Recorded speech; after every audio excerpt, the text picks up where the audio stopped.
Hi, I'm Miriam Hill, and I'm here to talk with you about the Ocean Highway and Port Authority District 1. So I am the current chair of the Ocean Highway and Port Authority. I've served as a commissioner since 2020, and I've been chair for less than a year.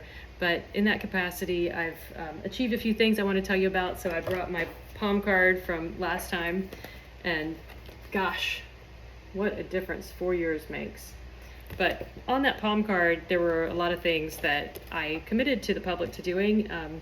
The records and the streaming of the meetings, the fact that our records really should be digitized, our meetings should be available, those to me were considered low-hanging fruit as a business person and just a member of the community.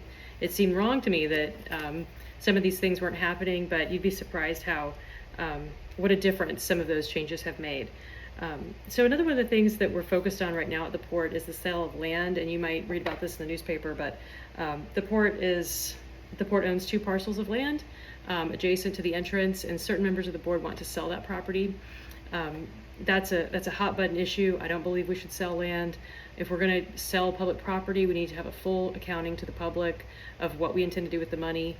If we were managing this like a business, we would have a pro forma. We would have a plan that you don't just sell like one of the most valuable assets you have, and not have a written plan or some type of plan and a commitment, because we're government. We need to commit to what we're going to do with that money. But that issue, and then together with the pilot payment and the property appraiser case, which are 2 separate cases, a lot of these issues stem from the 2018 operating agreement that was voted on by the board. And so I hope that, not to be negative, it's a business community and a small town, and so we all respect one another. But just to distinguish myself from my opponent, that a lot of these decisions that have been made and that the board has been paying for, they come from that 2018 operating agreement. And the folks that, ultimately, if you're in business and you make a series of bad decisions, your shareholders will fire you. And in government, all we have is our track record. All we have is what we've done.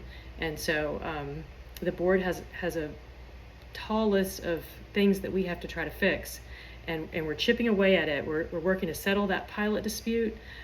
We're working with the property appraiser. We've implemented financial controls on the operator to enforce our charter authority to oversee the revenues of the port and reinforce that OPA should be tax exempt. So I'm confident that with the changes that have been made and the positive progress, that this momentum will carry forward and OPA will right our course. And I thank you for your time. Appreciate the chamber for giving me the opportunity, and I hope that I have your vote on August 20th. All right, take care.